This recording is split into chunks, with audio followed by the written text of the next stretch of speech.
Welcome back to the channel, guys. Thank you guys for tuning in. I'm really excited about this video. Today we have my dad, Bill Bedell, joining me, and this is our very first video of hopefully many of this podcast style video. This is our first one, so cut us a little bit of slack if it's not picture perfect. I understand, but I am excited to get started, so I'm going to pass this over to you. So, Dad, tell us a little bit about yourself. I have a small shop here in Camillus. Been there about 12 years. I have a partner, Kenny Bassett, and prior to that I was at Central Bus as a mechanic for 13, 14 years. Dealerships before that, Morrisville before that. When can you remember your first encounter, I guess we can say, with motorsports or motor vehicles of anything of that sort? I think it was dirt bikes. My father passed away when I was about 7. My mother got us some mini bikes from Fragment over at R&R, if any of you guys remember that place. I think it's where Good Buddies is now in Fairmont, somewhere right along there. So we did that, and it turned into a little bit bigger motorcycles and just a bunch of trail riding. So I guess that would be my first motorsports experience. So, I remember hearing stories about it. You can probably tell it a little bit better.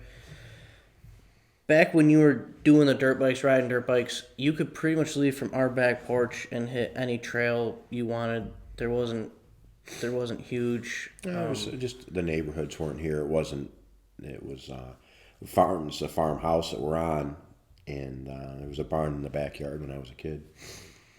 You could take trails from here to South Onondaga, up behind OCC, down into Taunton, and further up behind, heading towards Elbridge. So we had a neat trail system. It was fun. It was in a day where you left in the morning, and you didn't come back till dark. And you didn't worry about it, and your parents didn't worry about it. It was a different world. Very, very different world. When you were getting into it, did you have anyone that influenced you, or someone that you looked up to in? I guess we're talking dirt bike, so motocross aspect.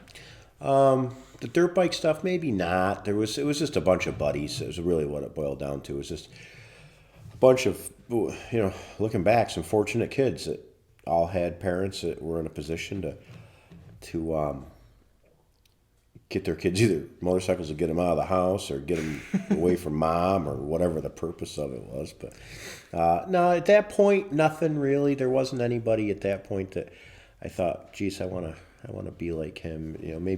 Maybe further along in racing motorcycles, but that wasn't. I didn't actually race motorcycles until I was in my. I don't think you were born yet, so I'd say late 20s. My mom wouldn't let me race. She would, wasn't into that at all. So I think there was a couple hare scrambles I did when I was 16, 17, when I got my license, and then we had a little trailer, and I think we did a couple hare scrambles, one in Enfield, down near Watkins Glen, and then one out at Hogback Hill or Palmyra or whatever it's called. Did a hare scramble out there. But actual racing, no, it wasn't until 28. I was probably 28 when I started racing again. So did some bicycles in the middle of that. No motors on them, but we did. It was kind of like you don't find it now. You don't find anything, but that we had a track in Long Branch Park. We had a track in Marcellus behind the bowling alley. Left of the bowling alley is a used car lot there now. There was Thunder Island had a track. We ran inside the fairgrounds in the wintertime, maybe twice a winter. There was a track in Rochester we go to that was on the side of a bike shop in the city. So we had a lot of places to race. So that was kind of my first racing, but it wasn't motorsports. Yep, but it was was kind of almost heyday-ish of BMX stuff. Yeah, because the places I all mentioned have been gone forever. You know, there was a time it was like the perfect storm for BMX. There was just Wayne's Bike Shop and next to the old Brazil Chevy. That was like Disneyland. You went in there, everything was just, you know, all the coolest and the most amazing stuff you could ever want. And I would agree. I mean, with the heyday kind of stuff, because even when Tyler and I started to do small BMX stuff, it wasn't anywhere to ride. We had Cranks, and that was about it. And Cranks was cool. Cranks was really cool, but that was very short-lived. Yeah, sadly. I think they lost the lease on the building. And now it's a U-Haul's place. Yeah, that was an awesome place. I don't think I've ever bled so fast in such a short time as I did there. I think I signed my name and then was trying to figure out how to tape my leg back together. I had so much fun there. It was a good time. I almost wonder if we had the money to build another one, but that looked like an enormous feat. Yeah, and I'm trying to think of donation of time and equipment. Yep. To build that. Yep. You did it out of love. Absolutely. I don't know what we paid, but whatever we paid to ride was nothing. Now, the cool part is, I mean, they had an indoor and an outdoor. Now, the cool part, I've never walked into it, but I have seen Cranks is actually in the mall now. They have a little store. So I hope that goes well for them, and I hope maybe in the future they Really? Yes. They have a whole little BMX store in there. No shit. So I hope in the future, I hope that this store in the mall works out for them, and I hope they're able to find another spot to do that, because I actually would probably want to hurt myself again in there. Oh my goodness, I'd be there in a heartbeat. I'd probably do a mountain bike style versus like I can't not mention this before we move out of BMX, because I don't have anything else for it. Is back, so I was 14 probably, so 84. Used to race against a guy who was a foot taller than every other human being. And still is. Mark Doby. And he was fast. He was thin and tall and fast. He is one of those attributes now. Yep. He's tall. And he's fast. He's still fast. Yes, he is. So he's two out of three. Yeah, we all gained a little bit. Absolutely, as normally goes through life, that happens. Mm-hmm. So, moving from dirt bikes to BMX, you really kind of found your place in drag racing in the cars. When did that start? Well, I put you guys on dirt bikes, and so I was racing. Your mom had a bike that she rode. You were racing, and your brother was racing, and it got to the point where you guys were going to get hurt. And so the decision was made because of D. Lewis. I kept picking D. Lewis's brain about junior dragsters, and he spent a lot of time discussing it with me. And that's another great person we've met on this journey. He's awesome. I said, I guess we're going to get out of motocross and get into junior dragsters, and your mom was way against it. You know, we had the beautiful toy hauler and all new bikes and had a lot going on. I said, we just got to get out of this. I said, I think we'd watched Anthony Kamuta get banged up pretty good. We watched another kid get banged up pretty good. And at very young ages getting parts rebuilt on their body. Mm-hmm. And I said, no, we got to get out of this. So we did the junior dragsters. And then you started at age 8 and you went till you were about 15. I don't know if you did your 16 or maybe 14. No, I didn't get to 16. I fell, because of my birthday, I fell into, being October. That was pretty much the end of the racing season. So 16, there was a slew of cars that we started before the Black S10, but that was my first vehicle that I raced. Gotcha. So I guess going along the lines of first vehicles, actually no, I want to go back to juniors. The first time Tyler went down the track, there's a little bit of a story there, isn't there? Oh, I didn't know. And anybody that has ever run a junior dragster, especially like a 1291. And I only want to hear this story because my first time driving a junior dragster was even more exciting than this. Oh, that's right. Yours was wicked cool. So the first time track convinced Sherry that this was a good idea. Sherry being my mom and your wife. I met her. Yeah, I know. You know of her. I know. So we did junior. So I said, you know what? They're safe. They probably go like 30 miles an hour. You know, I knew they went faster, but so we got to go. We were a little misled in the beginning because of Tyler's age, but not knowing what was going on, we were told 1290. And looking back, we could have gone much faster because he was 10. But going 1290, and I still think he went, and I know he went a 10 something, but it was 50 miles an hour. And your mom looked at me and punched me in the arm, and she's like, what's that? You know, and I'm like, it's fine, you know. it's good. Now, looking back, kid goes 450, 155. And But he's hitting 50 mile an hour at the 60 foot now. Yeah. Well, he used to take 8th mile. He now hits at 60 feet. 3 feet out. Yeah. So she seems good with that now. But if it wasn't for that little push at the beginning. Yeah. And then yours was Mitt. Mine was, from what I remember, it was my birthday. I just turned... Cool. Just turned 8? I just turned 8, and I remember... You probably knew this was going on before I even did, but I got home from school, and you pretty much told me, get in the truck, we're loading the trailer up, we're going to the shop, and you're going to drive Tyler's Jr. Oh, cool. Because this is how I remember it. Of course, this is 14 years ago. Yeah. You're doing better than I did. And now your shop is on a pretty, a little bit over quarter-mile straight road.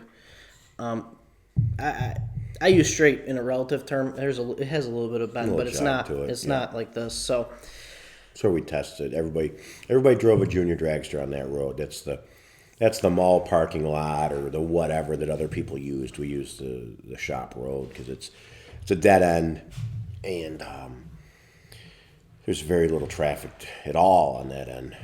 And it's a little bumpy, and I didn't quite fit Tyler's Jr., so I had a pillow behind me to push me up further towards the pedals. And so I'd go down one end, you'd pick the front end up, turn it back around, and I'd go down the other end, and I believe it was Mr. Murray, right? It was either Mr. Murray or your grandfather. I can't remember. And they'd pick me up, turn me back down, pick it up by the other front, end. spin you back around, aim you in the direction. Yeah. Now, I don't remember which direction or who I was going back to. Was it you? It was me.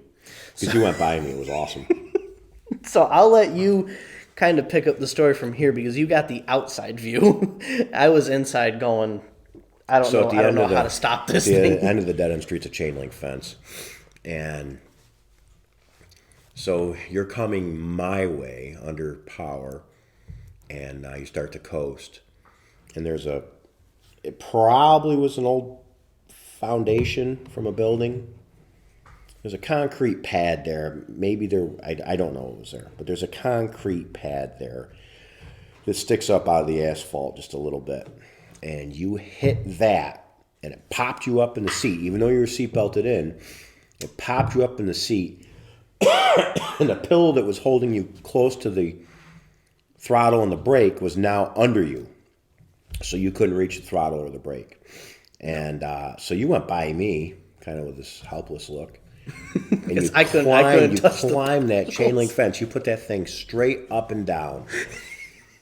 And the whole time I'm thinking, just here's the fence, and I just went right up it. Straight up. I like rested on the pipe for the little header that had that super obnoxious little hooker header. Yep.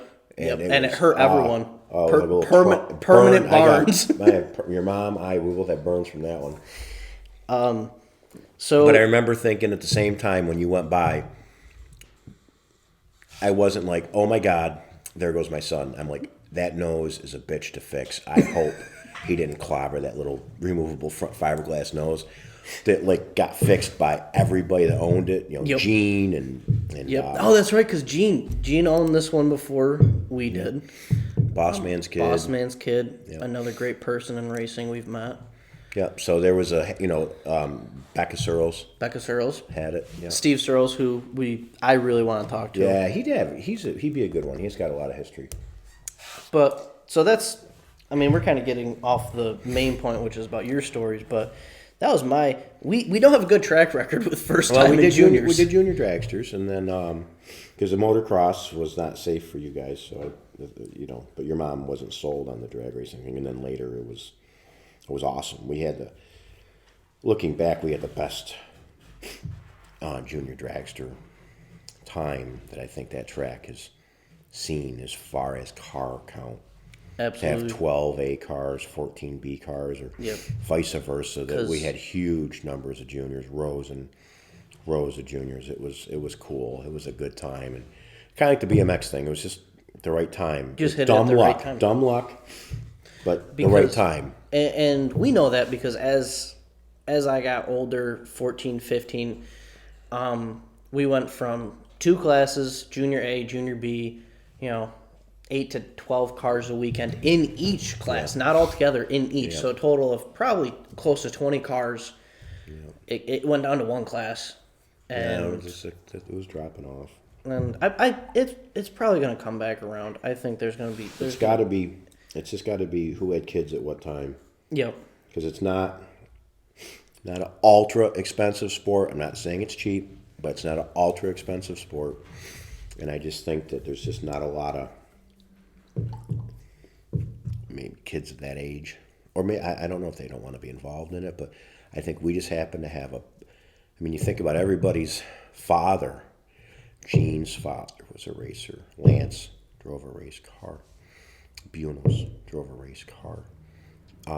Woodcock had that beautiful Camaro. How am I doing here? Who else do we got? D. Lewis drove a race car. I drove a race car. Yes, you had all the junior parents. You had your red Malibu at that point in time. All the junior parents, or the majority of the junior parents. So it had to have been a Jake Lipke, and Todd, and it just, I think it had to have been the time where we had enough young, similar aged kids. So, with you getting into drag racing, I gotta ask, do you have a favorite memory of that time? Winning Indy. Yep, winning Indy in 95, was it? Every time I go there, it's snowing, so I haven't even been there in the right time of year. Well, drag racing started for me before that. So I did the drag racing, not a lot, but I was into hot rods. And then, what was your first car of that time? I think I thought about this, and it's sad that I can't remember. First notable muscle car. I don't know what you want to call them anymore. We'll call it muscle car because that fits the time. I don't know. There was a time, right, all before college, there was a 71 Chevelle, 78 Z28, 69 Camaro. I gotta say the 69 Camaro was probably my first car. Because I think I drove it to high school. Sean Andrews says I drove it to high school. Yes, Sean Andrews told me that you were one of the coolest kids in school because you were driving probably when you weren't supposed to be driving. Well, allegedly. I cannot confirm or deny that. So I think, but here's the deal. It was $1,800, bought it out of Beeville. Had a lot of Bondo in it already. And I can't say that I made it a whole lot better. Didn't know a lot of... It was one of the first cars I monkeyed around with. Rented a welder from Taylor Rental, a gasless MiG. And so those things were beautiful. well, it got a fighting chance now, yeah. but without... Absolutely. Not out there. So gasless MiG, trying to weld quarter panels on with no real idea on how to do it. I remember using the welder in the sprinkling rain and kind of getting zapped, and there was a couple things where I thought this is asinine. This seems very backwards. But Yes, I didn't because know what I was doing. But the panels, J&T actually had the panels. that's J&T that's Automotive insane. had the panels. Quarters, rockers, and they had a set of fiberglass fenders upstairs. What year was this? It was 86. 86, 87. and they had panels, which Yeah, it was neat. yeah, because you know That that's time, really cool. Yeah, they had to. They weren't OE anything. They were just at that time the Jap panels, but they were better than 4 inches of body filler and some conduit wrapped around the wheel well, which was what I had. So yeah, that was probably the first car, and I tried to get it back, and I'm glad it didn't work out. Don Austin had it, and it was kind of the wrong time for me. I was going to redo it for Tyler, but it needed a lot of love. Yep. Because So Tyler's first car would be my first car. as you described it, it needed a lot of love. To have it the way we'd want it now, to have a car that you want now, you would save like the roof structure, the inner roof structure, the speaker tray area, And the firewall. and some of the firewall. Some of the firewall. Yeah, that's about all on that car that was worth saving or you could work with. So yeah, could you redo it? Here's the first car I ever had. Now it's my son's, and I'm glad it didn't work out because it would have been stupid. And to think of it is the only thing that would be the same as the VIN-TAG. That's about it. And it's at that point in time you kind of go back and go, is it even really? It's not the car. No, not worth it. Have a gazillion dollars into it so he could put it on its side in a ditch. So, going from your first car, when did you start racing, and Thought about something. what'd you find? So, only had one motor. So, in the wintertime, I would put the engine out of the Camaro and the Chevelle, and I would drive it to OCC and back. No, what's funny is that Chevelle was a what year? 71, I believe. Was a 71 that is now currently just a few houses down. Yeah, in completely different shape. It's but kind of neat that car is. your winter rat did not travel very far from this Well, house. it left this area for a little bit, and then it came back. A tree fell on it during the Labor Day storm, buckled the A-pillar. These guys got it. I don't know at what point, but they made a beautiful car out of it. Oh, it's yellow, gorgeous. black It's stripes, gorgeous car. Black vinyl top, right? No, No vinyl top? no, I only drive by it every day. You think I'd know exactly Yeah, what it looks you know. like. black, yellow, similar. But it's neat to see that there was a lot of cars in the area during that time. So we're talking late 80s, early 90s. Don had a Corvette. They had started that Camaro that him and Gosson did together for the Memphis deal. Can I see that coffee mug? Yeah. No. Let me try yours. Is yours bounce? Mine's little stuff in it.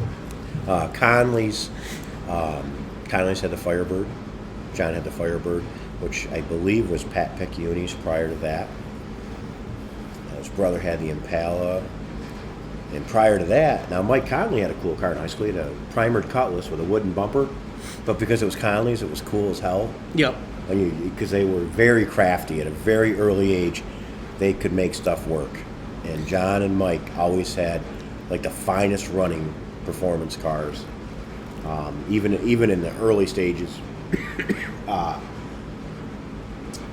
There was just here on Spiller Rock Road, there was a 70 to 73 full bumper, but Camaro, small block blower, nice tin work, maroonish red, white stripes. No idea who owned it, but it was the people up the street had a C10, 70-ish C10. They would pull the wheel, which was kind of neat. It was a stick. Oh, it was a truck with a that's stick. that's Yeah, cool. it had center lines on it, and it would pull one wheel at the traffic light. And it was kind of neat. There's so many cars, and the boulevard had so many cars, and you could just name people for miles. So now let's stop at the Boulevard. For us, modern day, the Boulevard is dead, and it's not a great place to go hang out at night because there's no hot rods, there's no nothing like that. For you, it was quite a bit different story. Yeah, there was an era there that was pretty cool. Again, kind of like the junior dragster / BMX time. It was just a good time for it. I can't speak for Pryor, Salina Street, and some other stuff. I was too young for that. But you had the east and west side direction, the Boulevard, and McDonald's on both sides. We'd fill up those parking lots. Heckinger Plaza, where Guitar Center is, if it's still there. There was a plaza there that would fill up. But looking back, I don't know if it was all because we're going back a long time. So these cars were everywhere. It wasn't like it was just everybody had old classic cars. We're talking about $1,500, $2,000. That's like car would get you something. $2,500 would get you a Camaro that ran. You could take it to Rochester. You could do whatever it was. They weren't huge money. So now these kids today, they can probably get a loan for a Subaru, hot rod Subaru, whatever that thing is. What's that called? WRX, or you can get a loan for STI WRX for 25. I don't know how much it costs. 30. I don't know for today. I don't know how much one of those costs, but they can't get a loan for a Chevelle. Yeah, I for $15,000. Not going to happen. Or I'd have one. Yeah. So I would have tried to figure that deal out if I could. By the time you get the bank's secured interest, and it has to be insured and then appraised, and then your age, and so at any rate, so there was a zillion cars, and McDonald Brothers, Conley's, two Picciunis, John and Pat, Fly, Niemeyer. Bova had that. Pat and him did that Camaro with a small block in it, and that thing was nasty. That had that little single carb. I don't know what the size they were. It was a little blower car, yeah, wasn't a little small forced induction blower but they sprayed it, and that thing, it's ugly. It was fast. I know Gosson had the. I don't know if Gosson helped this little section, but everybody knew where he was, and he always had something going on in his garage, and people seemed to cycle through there. And you cycled through Gosson's garage. Yep, there was definitely a cycle to that. Yeah, I mean, the guy was unique. I learned a lot from him. I don't have a lot of negative, if any, really, to say. It was just he was a unique person. His train of thought was a little hard to follow sometimes, but he did a lot of welding stuff, a lot of chassis. We did Doc's Corvette. I think Doc had a Corvette. He did Alumina. And his place was the highest of high performance in our area. Yep. Good, bad, or otherwise. Good, bad, or otherwise. At that time, I mean, he couldn't go anywhere. He's still talked about today. Yeah, he did some neat shit. We traveled with that Dragster, and we did a couple places out of state with it, and it was fast. And again, neat guy. It was a little hard to follow sometimes, but his unfortunate passing there with the boat. We had kind of mended our fences well before that, so that was good. But yeah, that's good. He rifled through some people, and vice versa, I guess. Yeah, as you do. I mean, there's 12 sides to each story. Oh my goodness, yeah.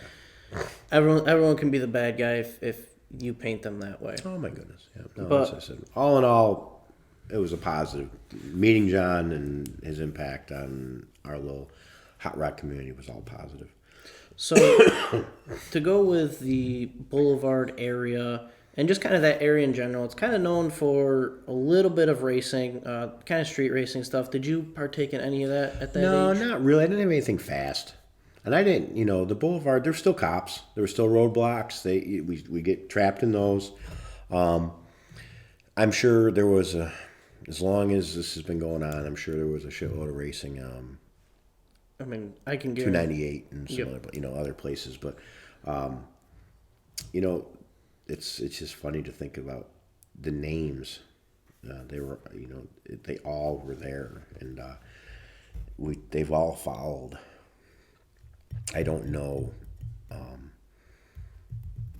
like Freegon. Yep. He had a Malibu, and blue 78 to 81 Malibu. There was just so many people that were involved at that point that stayed with the sport and did some really cool shit. I mean, Freegon built that Freegon's Dragster. done some pretty cool Fast, stuff. yep. So no, you guys don't have that. We had a place where you could go and legitimately fill a parking lot full of hot rods.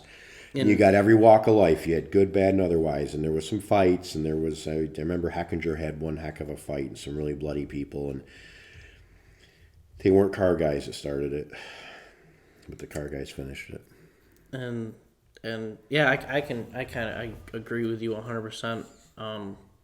The street racing side is alive and well, but as far as going to hang out someplace on a Friday night or Saturday night is pretty non-existent, and if there is one, it doesn't last real long. When you guys shut that down you know when fast. you go to Three Rivers, Yep. and they're all parked. That's kind of what we had.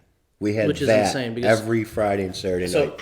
So Three Rivers, the last time I went there, Three Rivers is kind of a car cruising around our area, Clay area. Actually, Clay isn't really our area, but upstate New York, it's in Clay.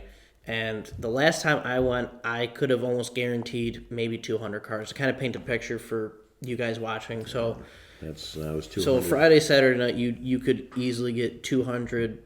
Oh, yeah, relative, some Relatively. relatively fast stuff. Yep. Which Chuck is- had his Corvette. Dave Will. There was so many people. I mean, everybody that you can think of that's still in the sport, they were there. And I remember Jamie would come down, and we're like, "Who's this guy?" Because he had some wicked cool shit. And you think he came a ways? Yeah, absolutely. He came a ways to get to there, and no. So, to me, if I wanted to go back and see a glory day or a glory era, I would have to pick that because to me, just being able to go to a parking lot and seeing that many cars at once, all there for the same thing, all there because they're all car guys and stuff like that, is absolutely insane. What would be a time period you would like to go back to and experience? I would have liked to have been part of that. The beginning of like Superstock. In that era where you really didn't have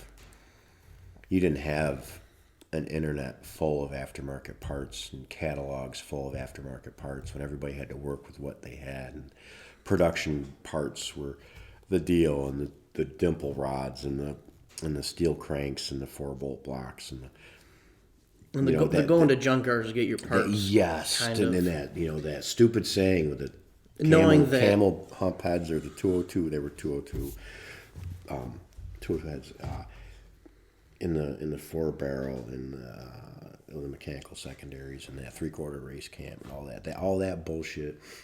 That all started from that era, but that's what there was. Yep, going to the junkyard, going, all right, I need this Suburban because that Suburban had a big block, and those ones had this rod. Yeah, the truck one was better or whatever. Those were the things, and now those are the things that made the difference. Well, it was kind of cool, and now you can. It's just whatever you can buy. You can whatever you want. You want 900,000 cubic inches, whatever you want, as long as you can afford it. You can have it. As long, literally, there are 1,000+ cubic inch motors. So, I guess to answer your question, I'd like to go back. That would have been a neat time. I think where you built all your own stuff and you thought about it and you had these revelations in the middle of the night, or like, oh, I'm going to try this, and then I think you learn more about how things work that way too, because you didn't just read a forum about what heads work best with this cam. You tried everything, and you could actually see where the performance came in, where it didn't work, what other problems there were with it, and I think at that point you had a far better understanding of it. So when you were bracket racing or just racing in general, Do you remember your first win or your first trophy or your first anything of that? My first win. My first win would have been. How did it go? It was It was ESTA, and my parents went to Indiana, not Indianapolis. I went to Indiana. So I dropped them off at the airport. Had my mom's car. She had an '88 Z28. It wasn't anything, like an IROC. Mm-hmm. And is it the black one that I've seen pictures of that we have? So I had that. I dropped it off at the airport. I raced it in street trophy, and I won maybe the first 3 rounds. And but anyway, you get a trophy for winning, I think, first round, I think. And it was back in the hot pits era. That's when street, where we park for street now, was where all the fast cars were. Oh, really? Yeah, and you got your tickets right there. There was a little shack right there right before you make the bend to go, around behind the tower there. There was a little booth right at the end of the return road. That's where you got your ticket. It was handwritten. And where we're talking about right now is Estes Safety Park in Cicero, which is our home track, and you've been racing there for quite a bit. Yeah, there was. So I won street trophy. I'm sorry, I won a couple rounds of street trophy, and so I got the trophy. I kind of hit it, just not well enough.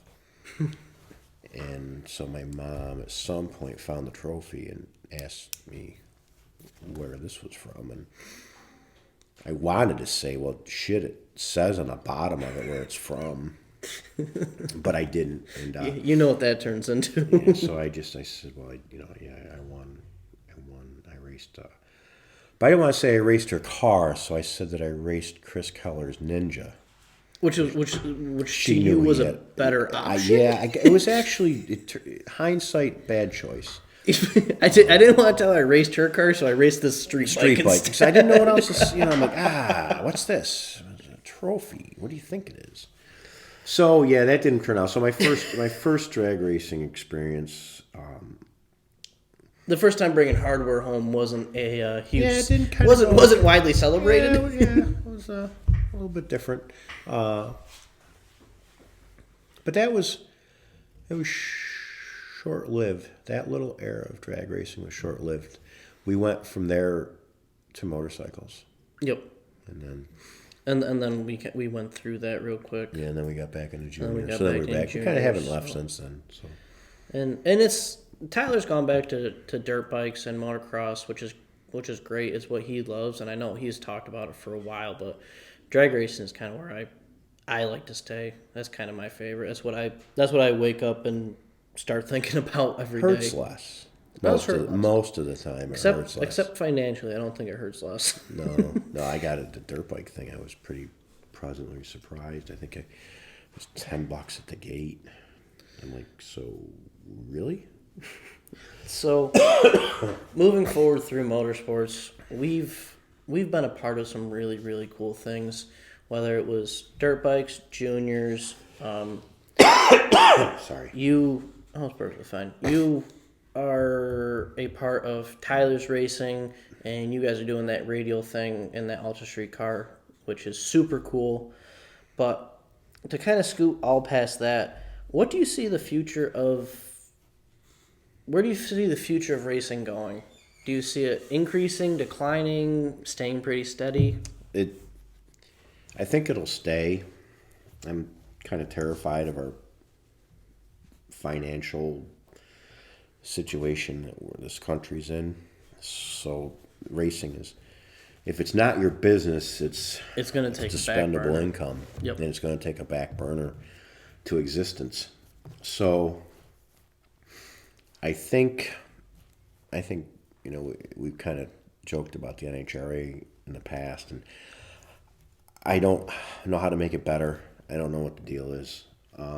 You have to have a sanctioning body, but bracket racing is going to stay. They've said it's been dying, and it's not going anywhere. You need bracket racing, and it's where we came from. It's where I'm going back to. You'll ultimately end up back there, and I'm pretty sure Tyler will too eventually. It's dirt bikes.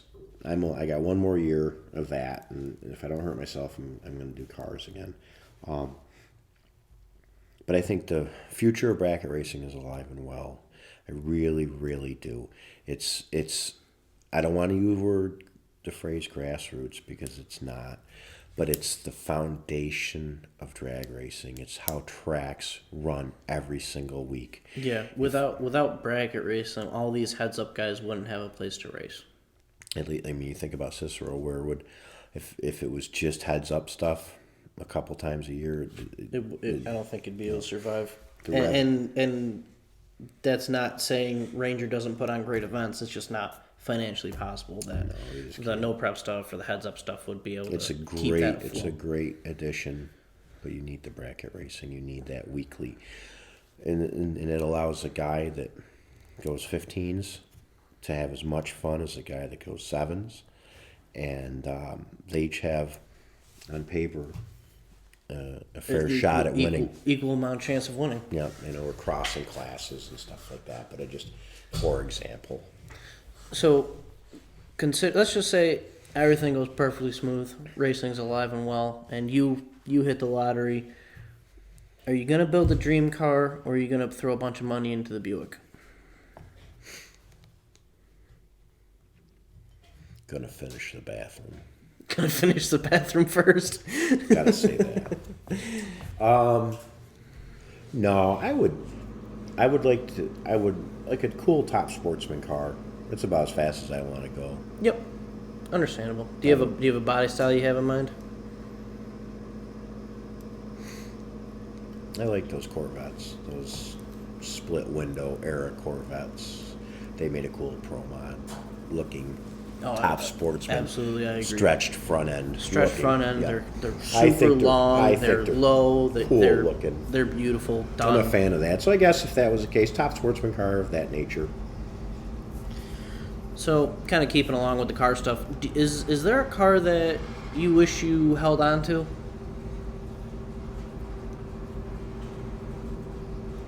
Yeah, I think everybody that this age and older probably has. And you guys probably do too, but I just think of... I have one that I wish I held on to. But I got a thing for 78 to 81 Camaros right now, and I had 3 of them. I wouldn't mind having one of those back, as simple as that sounds.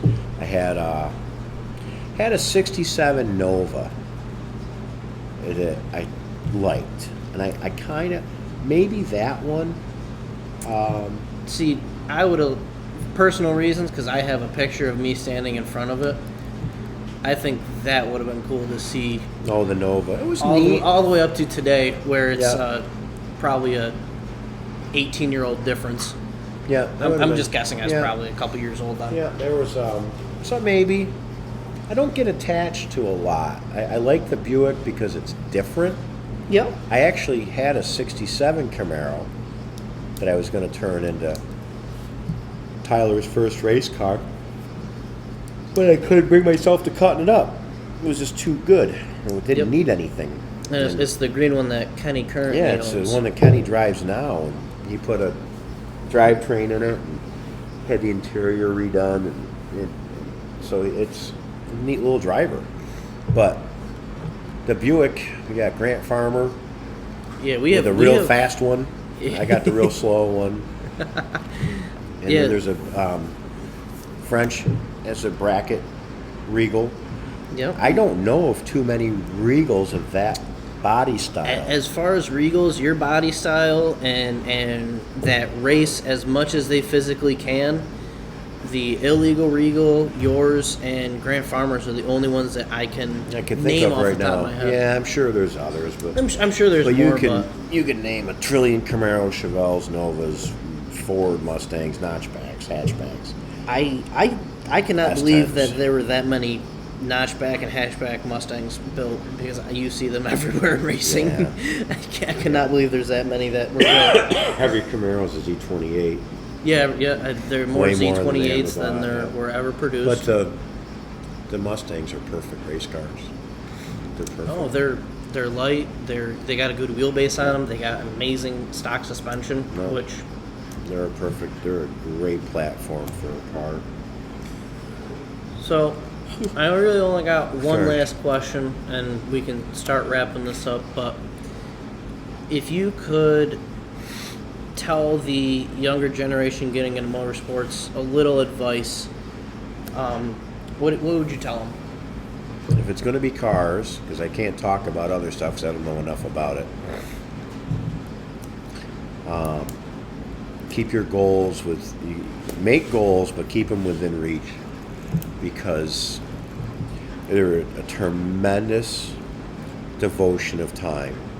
And if you think you're going to redo a car from top to bottom, front to back over a winter on Saturdays, you're nuts.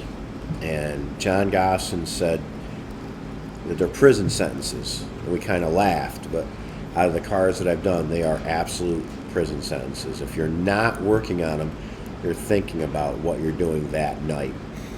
Got to go to a Metco. I've got to go to here to get sheet metal. I've got to, hopefully the tubing came in. Yep. That kind of stuff. Got to run over to Lowe's and get a hole saw for the notcher.